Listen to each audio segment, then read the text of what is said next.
Welcome to discover Rajasthan. आज की हमारी क्लास होने वाली है 9 अगस्त 2018 वाले पेपर के लिए। इसका हम पूरा सॉल्यूशन करेंगे साइंस के पेपर का। आज का हमारा फर्स्ट क्वेश्चन है, निम्नलिखित में से कौन सी धातु केरोसिन तेल में संग्रहित होती है? सोना, सोडियम, तांबा या प्लेटिनम?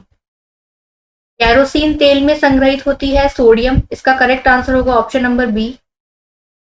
इसके अलावा होती है केरोसिन में पोटेशियम और लिथियम। अगर जल में पूछा जाए तो जल में संग्रहित होती है फास्फोरस, और गर्म जल में संग्रहित होगी मैग्नीशियम। इसके अलावा जो सोडियम है, ये क्या होती है? पानी में तैरती है क्योंकि इसका घनत्व कम होता है, घनत्व कम। इसके अलावा ये ऑक्सीजन से प्रतिक्रिया करती है, ऑक्सीजन व नमी से प्रतिक्रिया करती है। इसके अलावा अगर हम अन्य देखें सोना धातु के बारे में, ये होती है ऑरम AU। इसका परमाणु क्रमांक होगा 79। और शुद्ध सोने की हम जांच करते हैं 24 कैरेट से। इसके अलावा है कॉपर, तांबा। इसका परमाणु क्रमांक होता है 29। नेक्स्ट है प्लेटिनम। प्लेटिनम होता है, इसका गलनांक अधिक होता है और इसका परमाणु क्रमांक होता है 78। इसके अलावा एक होती है चांदी AG। इसका लैटिन नाम है अर्जेंटम। यह है सिल्वर। इसका परमाणु क्रमांक होता है 47। और अगर AU का लैटिन नाम पूछा जाए सोने का, ये होता है ऑरम। नेक्स्ट क्वेश्चन है, 20 सेंटीमीटर की वक्रता के त्रिज्या वाले एक अवतल दर्पण की फोकस दूरी होगी। अब हम जानते हैं फोकस दूरी का फॉर्मूला क्या होता है। F equals to R/2। R है यहाँ पर त्रिज्या, वक्रता त्रिज्या, और F है फोकस दूरी। तो यहां से हम वैल्यू निकालेंगे फोकस दूरी की। F equals to 20/2। ये हो गया 10 centimetre, option number third. Next question है, 5 मीटर पर सेकंड की गति से गतिशील 22 किलोग्राम वजन वाले वस्तु की गतिज ऊर्जा कितनी होगी? गतिज ऊर्जा होती है हाफ mv², और ऊर्जा का मात्रक होता है जूल। इसमें हम वैल्यू रखेंगे 1/2। m मास है, मास कितना है इसका? 22 kg। 22 इंटू v² बोला है, इसमें 5 मीटर पर सेकेंड, ये है v। तो हमें यहाँ पर 5 का स्क्वायर करना है। ये हो गया यहाँ से 11 इंटू 25, और इसका करेक्ट आंसर होगा 275 जूल, ऑप्शन नंबर ए। इसके अलावा ऊर्जा जो है वो अदिश राशि है, ये मैंने लास्ट क्लास में भी बताया था। इसकी विमा है m1L2T-2, और 1 जूल की वैल्यू होती है 10⁻⁷ अर्ग। नेक्स्ट क्वेश्चन है, यदि आप एक दर्पण में देखते हैं और पाते हैं कि छवि आपका परावर्तन आपसे छोटा है, हमारी मिरर इमेज क्या है? छोटी है। तो दर्पण का प्रकार है, इस दर्पण का टाइप पूछा है, तो करेक्ट आंसर होगा उत्तल दर्पण, ऑप्शन नंबर बी। उत्तल दर्पण में प्रतिबिंब बनता है आभासी, सीधा व छोटा। अगर अवतल दर्पण के बारे में पूछा जाए तो यहां बनेगा आभासी, सीधा और आवर्धित, यानी कि बड़ा। इसके अलावा अवतल दर्पण को हम और क्या कहते हैं? ये होता है अपसारी दर्पण, और अवतल दर्पण होगा अभिसारी दर्पण। समतल दर्पण में क्या होता है, सेम साइज की इमेज दिखती है समतल दर्पण में। इसके अलावा इनके यूजेस भी पूछे जाते हैं, कहाँ कहाँ पर होते हैं। तो उत्तल दर्पण का हम यूज करते हैं गाड़ियों के साइड मिरर में। इसके अलावा रोड लाइट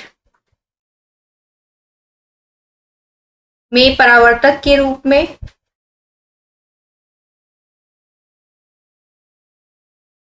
और हम इसका यूज करते हैं धूप के चश्मे में, सौर कुकर में, शेविंग कांच में भी करते हैं इसका यूज उत्तल दर्पण का। नेक्स्ट है अवतल दर्पण। इसके यूज है टर्च लाइट में करते हैं इसका यूज हम, हेडलाइट, इसके अलावा दंत चिकित्सा में, और शेविंग या पार्लर में मिरर को बड़ा दिखाने के लिए, और इमेज को बड़ा दिखाने के लिए किसका यूज करते हैं, अवतल दर्पण का। नेक्स्ट क्वेश्चन है, एक कंडक्टर का प्रतिरोध किसके व्युत्क्रमानुपाती होता है? अनुप्रस्थ भाग का क्षेत्रफल, लंबाई, तापमान या प्रतिरोधकता। तो हम जानते हैं इसका फॉर्मूला, ये होता है एक तो आर प्रतिरोध is proportional to L upon A होता है। एल क्या है यहाँ पर, लंबाई, ए क्या है, अनुप्रस्थ काट का क्षेत्रफल। तो इसका करेक्ट आंसर क्या हो गया, ये व्युत्क्रमानुपाती एल के समानुपाती है, और 1 अपॉन ए के क्या है, व्युत्क्रमानुपाती।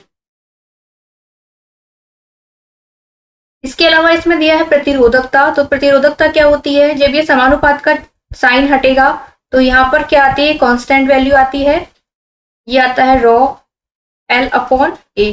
रॉ क्या है यहाँ पर, प्रतिरोधकता है, तो रॉ इज इक्वल्स टू क्या हो गया, R A upon L.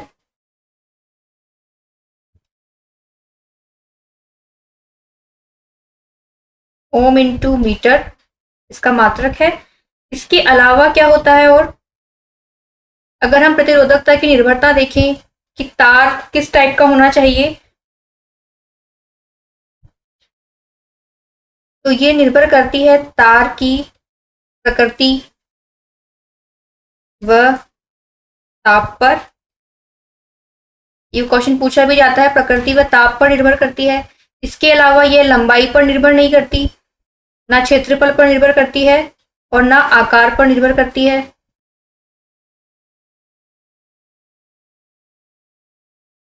Next question है, थायरोक्सिन के संश्लेषण के लिए निम्नलिखित में से क्या आवश्यक है? पोटेशियम, कैल्शियम, आयोडीन या सोडियम। थायरोक्सिन हार्मोन निकलता है थायराइड ग्रंथि से,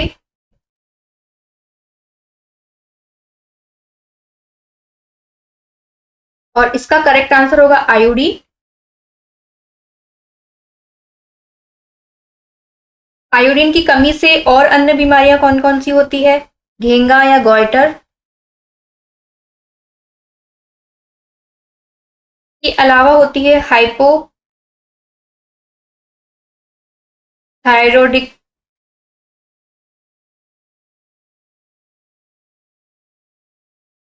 नेक्स्ट होती है इसके अलावा क्रेटिनिज्म। ये सारी बीमारियां आयोडीन की कमी से होती है। क्रेटिनिज्म में क्या होता है, बच्चों की बौद्धिक क्षमता एक तो कमजोर होगी। इसके अलावा बच्चे बहरे और बौने इनके लक्षण हैं। इसके बाद हम देखें अगर पोटेशियम, कैल्शियम और सोडियम के बारे में। सोडियम के बारे में हमने देखा था, ये पानी के साथ अभिक्रिया करती है और इसे हम केरोसिन में स्टोर रखते हैं। इसके अलावा इसका घनत्व बहुत कम होता है, इसलिए ये पानी पर तैरती है, और ये सॉफ्ट धातु है। पोटेशियम के बारे में अगर हम देखें तो इसे हम केरोसिन में स्टोर करते हैं। इसके अलावा पोटेशियम धातु रक्तचाप हमारा नियमित करती है, बॉडी में पोटेशियम क्या करती है? रक्तचाप नियंत्रण। कैल्शियम हमारी हड्डियों में, दांतों में पाया जाता है और कैल्शियम की कमी से बीमारी होती है ऑस्टियोपोरोसिस, रिकेट्स होती है बच्चों में, ऑस्टियोपोरोसिस। इसके अलावा हमारी स्किन ड्राई, हड्डियां कमजोर,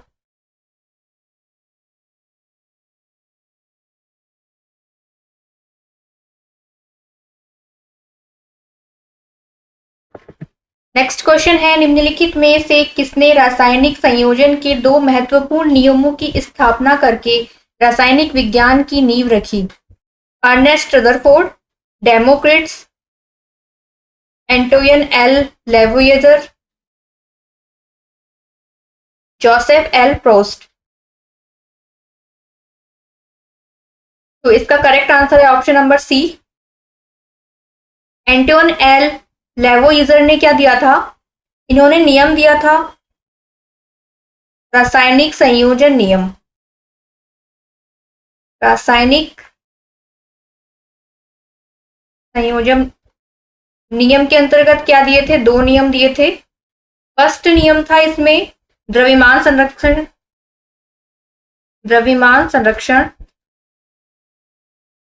सेकंड नियम था स्थिर अनुपात नियम, स्थिर अनुपात नियम। अगर हम इनका फर्स्ट नियम देखें, द्रव्यमान संरक्षण नियम, तो इसमें इन्होंने कहा था कि द्रव्यमान को या तो ना ही तो नष्ट किया जा सकता है और ना ही उत्पन्न किया जा सकता है। इसके अलावा स्थिर अनुपात नियम क्या कहता है कि तत्व जो होते हैं, तत्व सदैव एक निश्चित द्रव्यमान के अनुपात में ही बनते हैं। ये इनके दोनों नियम है।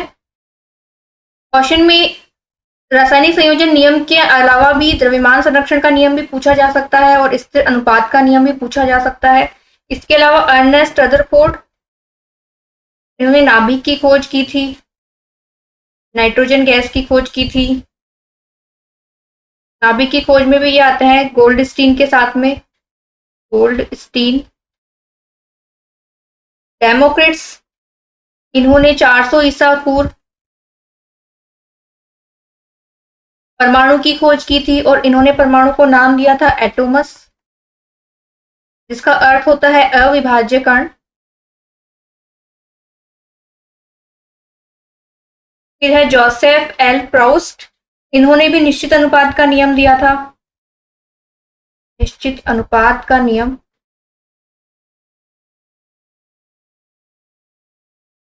नेक्स्ट क्वेश्चन है, धातुएं अम्लों के साथ अभिक्रिया द्वारा उत्पन्न, नेक्स्ट क्वेश्चन है, धातुएं अम्लों के साथ अभिक्रिया द्वारा उत्पन्न करती है लवण व हाइड्रोजन, लवण व क्षार, लवण और पानी, लवण और क्लोरीन। तो इसका करेक्ट आंसर है ऑप्शन नंबर ए, लवण और हाइड्रोजन। नेक्स्ट क्वेश्चन है, क्लोरीन गैस का उपयोग निम्न में से किसके निर्माण में किया जाता है? ब्लीचिंग पाउडर में किया जाता है, ऑप्शन नंबर फर्स्ट इसका करेक्ट आंसर है। CaOCl2। इसके अलावा इसका यूज हम करते हैं ब्लीचिंग पाउडर के अलावा कीटाणु रोधक,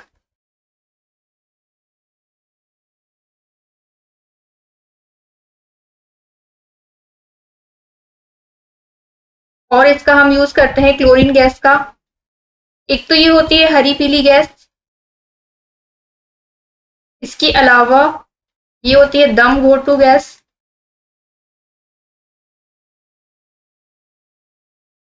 और ये गैस ज्वलनशील नहीं होती है, ये हमें याद रखना है, ज्वलनशील नहीं होगी।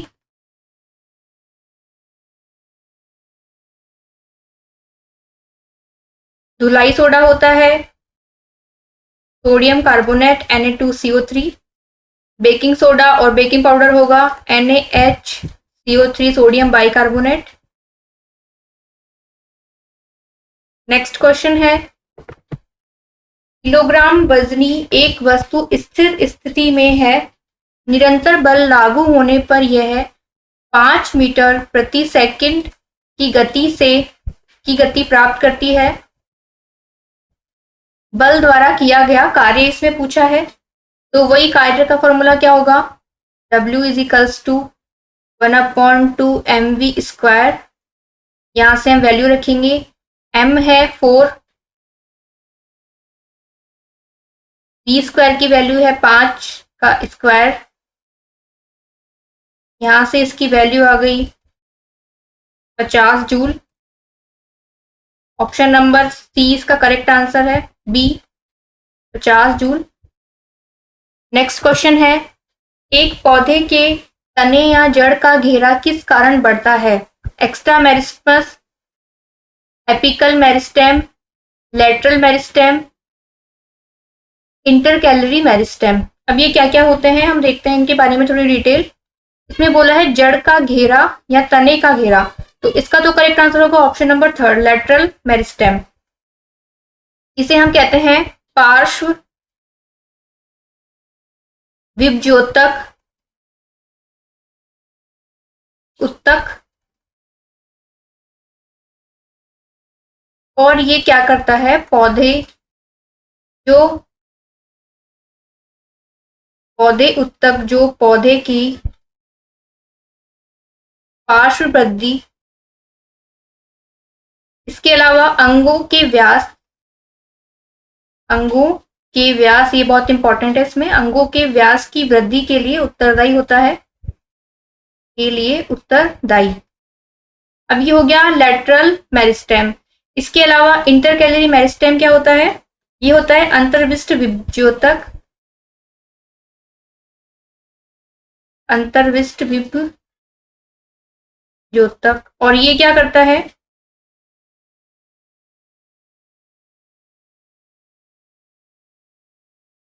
ये पौधे की लंबाई और ऊंचाई के लिए उत्तरदायी होता है। फिर है एपिकल मेरिस्टेम, ये होता है शीर्षस्थ विभज्योतक।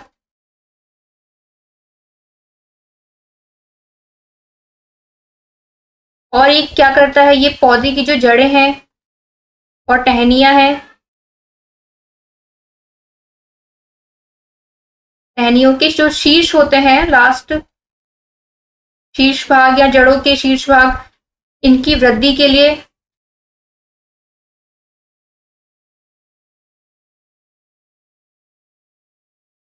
वृद्धि या विकास के लिए क्या होता है, उत्तरदायी होता है।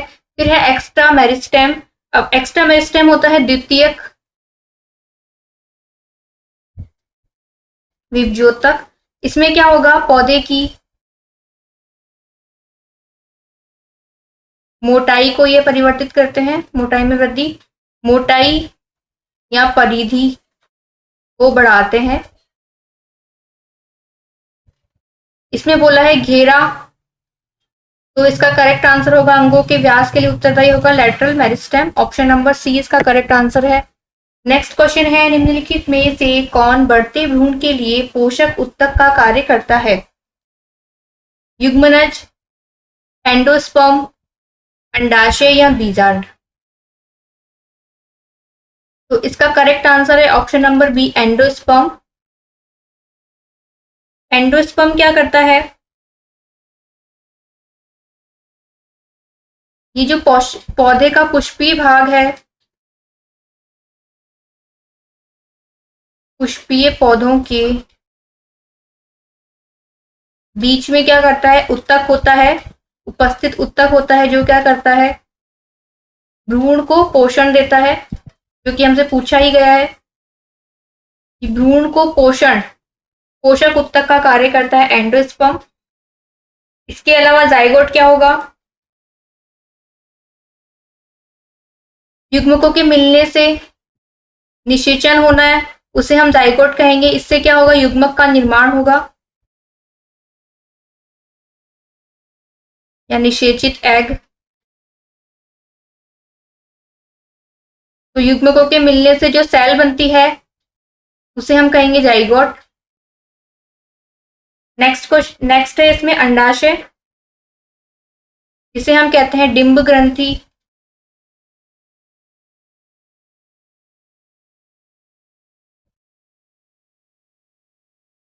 और फीमेल ओवेरी से निकलते हैं हार्मोन्स एस्ट्रोजन व प्रोजेस्टेरॉन। नेक्स्ट है इसमें बीजांड ओव्यूल, जो कि उत्तरदायी होता है पौधों में लैंगिक प्रजनन।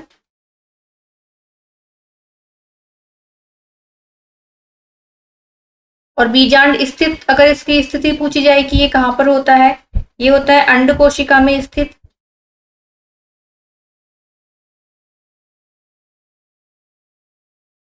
नेक्स्ट क्वेश्चन है, खाद्य पदार्थों में दुर्गंध आने का मुख्य कारण वसा और तेलों का है। ऑक्सीकरण, अवकरण, रिडक्शन, हाइड्रोलिसिस या शोधन। इसका करेक्ट आंसर है ऑप्शन नंबर ए, ऑक्सीकरण।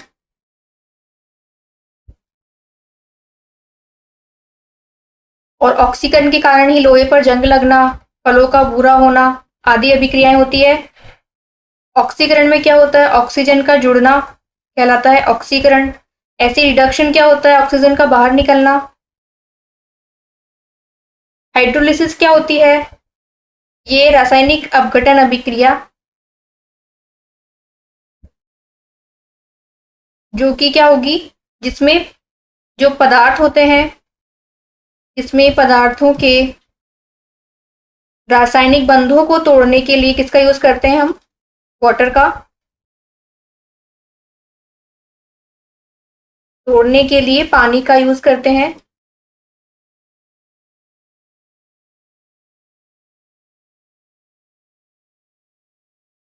इसके अलावा नेक्स्ट है शोधन। शोधन होती है शुद्ध धातु प्राप्त करने के लिए और अशुद्धि को हटाने के लिए एक विधि। शुद्ध धातु को प्राप्त करने की विधि।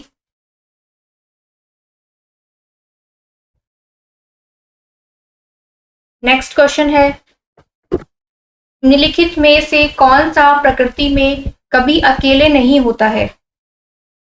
ऑप्शन है इसमें जड़त्व, बल, वेग या संवेग। तो इसका करेक्ट आंसर होगा ऑप्शन नंबर बी, बल। क्योंकि जो फोर्स लगेगा वो किसी वस्तु की उपस्थिति के कारण लगेगा, किसी अन्य वस्तु की उपस्थिति के कारण। और बल का फॉर्मूला होता है F इजिकल्स टू ma, इसे हम न्यूटन में नापते हैं। और 1 न्यूटन बराबर होता है 10⁵ डाइन। बल के टाइप्स अगर हम देखें तो 2 टाइप के होते हैं, संपर्क बल और असंपर्क बल।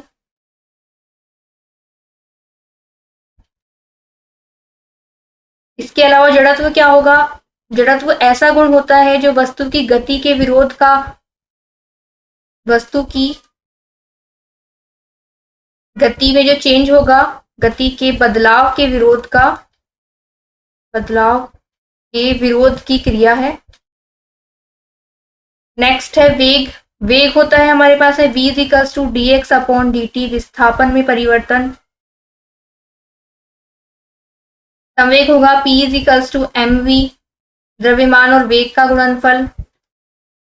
नेक्स्ट क्वेश्चन है, यदि क्रिप्टॉन की परमाणु संख्या 36 है तो इसका इलेक्ट्रॉनिक विन्यास होगा 2 18 16, 2 18 8 8, 2 8 18 8, 2 8 20 और 6।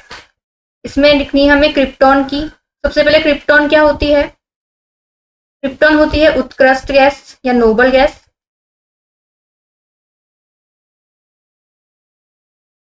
और नोबल गैसेस क्या होती हैं, जो मुक्त अवस्था में पाई जाती है।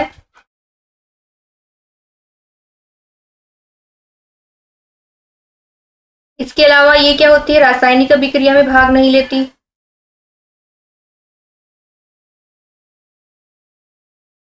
और नोबल गैसेस कौन कौन सी होती है,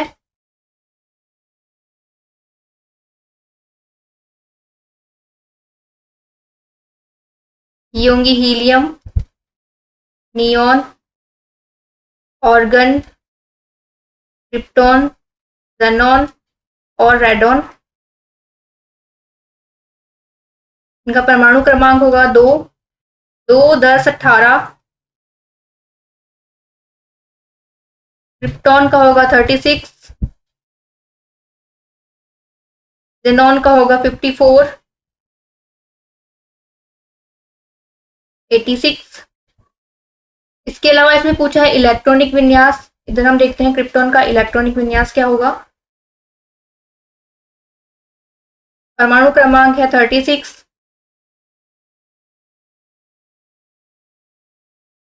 ये होगा 1s2, 2s2, 2p6, 3s2, 3p6, 4s2, फिर है 3d10 होगा। देखेंगे हम टोटल कितना हो गया है। 10, 30 हुए हैं अभी। अब हम 3d10 के बाद में आएगा 4p6, तो ये हो गया इसका परमाणु क्रमांक 2, 2, 6, 2, 6, 2, 10, 6। इसका करेक्ट होगा 2। नेक्स्ट 2p वाली सीरीज में होगा 8, सेकेंड हो गया 8। फिर 3p वाली सीरीज, 3 वाली सीरीज हो गई 2, 6, 8 और ये 10, 18 हो गया थर्ड वाले में। फिर 4 वाली सीरीज हो गई 2p6 और 4p6 और 4s2, ये हो गए टोटल मिला के 8। तो ये हो गया 2, 8, 18 और 8, ऑप्शन नंबर 3।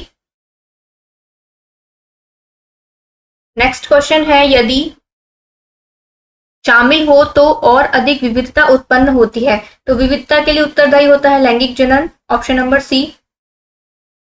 और क्लोन या सेम, उसके लिए उत्तरदायी होते हैं अलैंगिक जनन। इसके अलावा जो बाइनरी विखंडन है, ये क्या होता है, सेल डिवीजन का तरीका होता है। सेल डिवीजन का तरीका, और एक प्रकार से इसमें अलैंगिक प्रजनन ही होता है। तो ये इसी का एक टाइप हो गया अलैंगिक प्रजनन का। इसमें एक जो सेल होती है वो 2 सेल्स में डिवाइड हो जाती है। इसका एग्जाम्पल वैसे जीवाणु भी होता है। नेक्स्ट है वनस्पति जनन। ये क्या होता है, ये पौधे में होता है, बस पौधों में होने वाला एक तरीके का अलैंगिक जनन। सेकंड,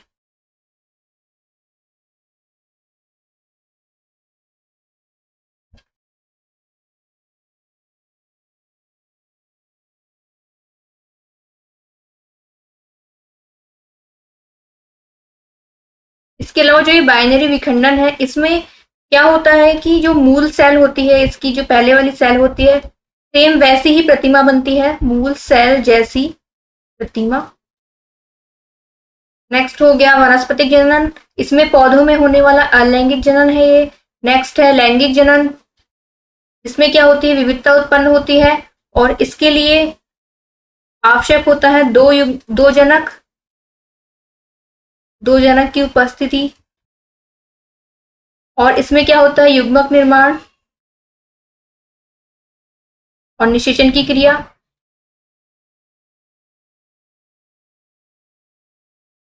और अलैंगिक प्रजनन के एग्जाम्पल हमें पता है, ये है अमीबा, हाइड्रा में यीस्ट, पैरामीशियम। इसके अलावा मोनोसाइट्स में बैक्टीरिया में फर्न, शैवाल, इन सभी में होता है अलैंगिक प्रजनन। और इसके अगर हमें हमसे टाइप पूछे जाए अलैंगिक प्रजनन के या विधियां पूछी जाए, तो ये होती है खंडन विधि, बहुविखंडन। इसके अलावा मुकुलन होती है, बडिंग। और बीजाणुओं द्वारा होता है कायिक प्रवर्धन है। ये सारे इसके टाइप हैं, इसकी विधियां हैं।